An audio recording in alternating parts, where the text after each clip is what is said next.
ఆరోగ్యాభిలాషులందరికీ నా హృదయపూర్వక నమస్కారములు.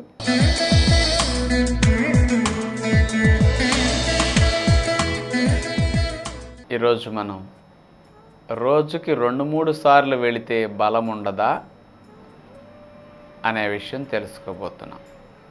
దొడ్లోకి రోజుకు 2-3 సార్లు కొంతమంది వెళుతూ ఉంటారు. వీళ్ళ బాధ ఏంటంటే అన్నిసార్లు దొడ్లోకి వెళ్ళటం ద్వారా తిన్నదంతా దొడ్లోకి వెళ్ళిపోతున్నది, మాకు వంట పట్టట్లేదు, మాకు బలం ఉండట్లేదు, నీరసంగా ఉంటున్నది అంటూ ఉంటారు. ఇంకొంతమంది ఏమంటారంటే అసలు మాకు రాక చేస్తున్నాం, 2-3 సార్లు తెగ్గెందుకు గోవాలని వాళ్ళు అంటుంటారు. వాళ్ళ బాధ వాళ్ళది, రాక ఎక్కువ వస్తున్నదని వీళ్ళ బాధ.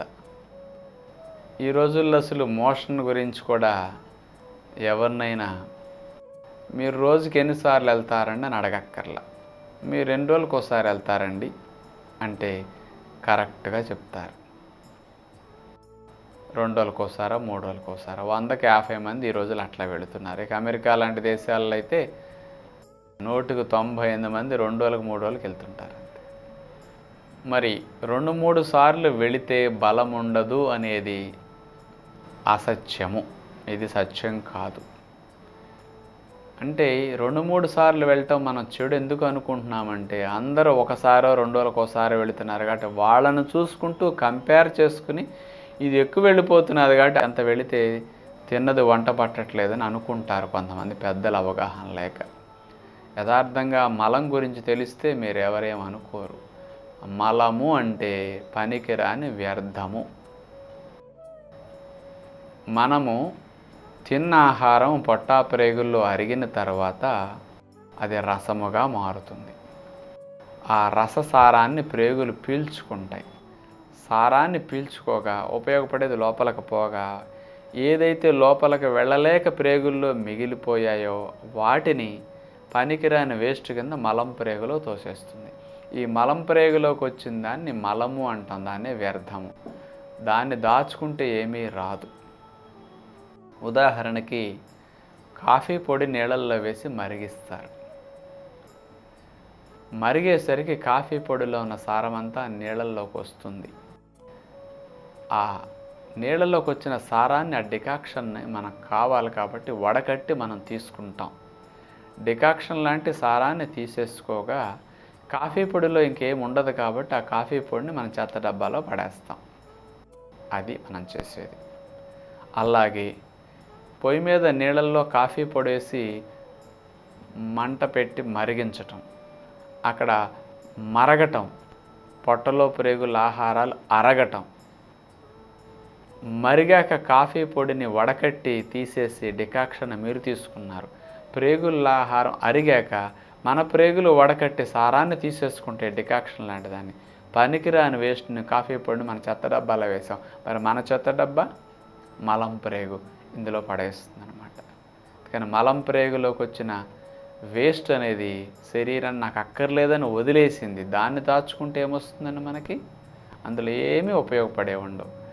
అందుకని ఇక అందులో తిన్న ఆహారం ద్వారా వచ్చిన అరగనవి, నమలనవి, పీచు పదార్థాలు ఈ 3 కలిసి 3 వంతులు ఉంటాయి. మనం వదిలే మలంలో 3 వంతులు ఇవి ఉంటాయి, తిన్న ఆహారం ద్వారా వచ్చినవి ఉంటాయి. ఇంకా ఇంకో పావంతు ఏముంటాయి?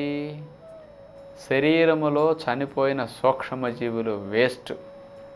కోట్ల కణాలు రోజు చచ్చిపోతుంటాయి. ఆ కోట్ల కణాల వేస్ట్ అంతా అంటే శవాలు, ఆ డెడ్ బాడీస్, ఆ వేస్ట్ అంతటిని మన బాడీ క్లీన్ చేసి లివర్లోకి తీసుకొస్తే లివర్ వాటన్నిటిని డీటాక్సిఫై చేసేసి ఆ వేస్ట్ అంతటిని మలం ప్రేగులోకి వదులుతుంది అన్నమాట తీసుకొచ్చి. ఆ మలం ప్రేగులోకి ఇలాంటి వేస్ట్ ఇదంతా ఒక వంతు ఉంటుందన్నమాట. అందుకని మలములో ఉపయోగపడే రావండి. మీరు ఇంట్లో ఉపయోగపడే వాటన్నిటినీ ఇంకెక్కడన్నా పెట్టుకుంటారు. పనికిరాని వాటిని, అక్కర్లేని వాటిని, పారేయాల్సిన వాటిని డస్ట్బిన్లో పడేస్తారు. మరి డస్ట్బిన్లో వేసే వాటిని అన్నింటినీ దాచుకోవడానికి ఏమైనా ఉపయోగించుకోవడానికి పనికొస్తాయి చెప్పండి? ఏ రోజుకి ఆ రోజు డస్ట్బిన్ మీరు పారేస్తారు. మరి మన శరీరంలో అటాచ్డ్ డస్ట్బిన్ మలం ప్రేగు, ఇందులో బోల్డ్ వేస్ట్ జరుగుతున్నది. దీన్ని దాచుకుంటే ఏమొస్తుందండి? అందుకని మలము అనేది పనికిరాని వ్యర్థం. దాన్ని అక్కడ నిల్వ చేస్తే దాని ద్వారా ప్రేగులు ఆ వ్యర్థాన్ని పీల్చుకుంటాయి. ఇంకా మలం చెడిపోతుంది, కుళ్ళిపోతుంది, పురుగులు పుడతాయి, గందరగోళం అవుతుంది. అందుకని దాన్ని ఎప్పటికప్పుడు విసర్జిస్తే మంచిది. అందుకని మలాన్ని 2-3 సార్లు ఎవరైనా విసర్జిస్తున్నారు అంటే అది అందరూ తప్పు అనుకుంటున్నారు. 2-3 సార్లు ఎవరైనా మోషన్కి వెళుతుంటే వీళ్ళు డాక్టర్ దగ్గరికి వెళుతున్నారు. కొంతమంది పిల్లల్ని తల్లిదండ్రులు తీసుకెళ్తారు. మా వాడు చూడండి రోజుకు 2-3 సార్లు దొడ్లోకి వెళ్తున్నాడు, మరి తినదంతా ఇటు వెళ్ళిపోతున్నది, అసలు లావు అవ్వట్లేదు, బరువు పెరగట్లేదు, హైట్ అవ్వట్లేదు, అందుకని అన్నిసార్లు దొడ్లోకి వెళ్ళకుండా ఏమైనా చేయండి అంటారు. ఇంకా డాక్టర్ గారు అంటారు, అసలు మాకు రాకసేస్తున్నామమ్మా, ఎన్నో కొన్నిసార్లు వెళ్తున్నాడు, పోండి తీసుకెళ్ళి అంటారు. అది రోగం అనుకుని తల్లిదండ్రులు భావిస్తున్నారు, అది రోగం కాదు. అందుకని మలం ప్రేగులో చేరింది పనికిరాని వ్యర్థము. వ్యర్థాన్ని దాచుకుంటే ఏమొస్తుందండి? అలా అంటే 4 రోజులకు ఒకసారి వెళ్ళేవాడికి మరీ బలం కదా, తినదంతా బాగా వంట పట్టేస్తున్నది. అందుకని 3 సార్లు వెళ్ళటం అంటే నన్ను అడిగితే మరీ మంచిది. 2 సార్లు వెళ్ళటము అంటే పర్వాలేదు. ఒకసారి వెళ్తున్నారు అంటే అది మలబద్ధకము లేదా రోగము. అందుకని 2-3 సార్లు వెళ్ళటం రోగం కాదండి, ఒకసారి వెళ్ళటమే రోగము. 2 రోజులకు ఒకసారి వెళ్ళటం మరీ రోగం, మొండి రోగం. ఇంకా 4-3 రోజులకు వెళ్తే మొండి మలబద్ధకం అన్నమాట. అందుకని ఇది చాలా మొండి జబ్బులకి, క్యాన్సర్లకి చాలా హాని కలిగిస్తుంది అన్నమాట ఇలాంటి అలవాటు. అందుకని రోజుకు 2-3 సార్లు వెళ్ళటము అంటే ఆరోగ్యానికి చాలా మంచిదన్నమాట. అందుకని మీ పిల్లల్ని ఎప్పుడు డాక్టర్ దగ్గరికి ఇలాంటి విషయాల్లో తీసుకెళ్ళకండి.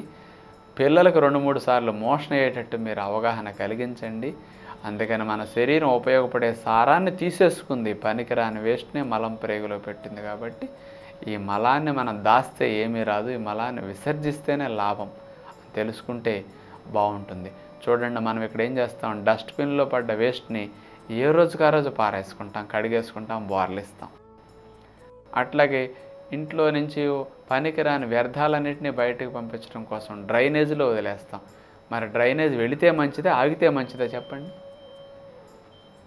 డస్ట్బిన్ పారేస్తే మంచిదా, డస్ట్బిన్ ఆపుకుంటే మంచిదా? అక్కడ మీరు అన్నీ క్లీన్ చేయాలి, ఇప్పుడు ఏ రోజుకి ఆ రోజు వెళ్ళిపోవాలంటారు. మరి మనకి ఇక్కడ ఏ రోజుకి ఆ రోజు ఈ వేస్ట్ అంతా శుభ్రంగా కిందకి వెళ్ళిపోవాలన్నమాట. అలా వెళ్ళాలంటే మనకు అవగాహన కావాలి. వెళితే కూడా చెన్నునుకుంటే ఎట్లాగండి ఈ రోజుల్లో?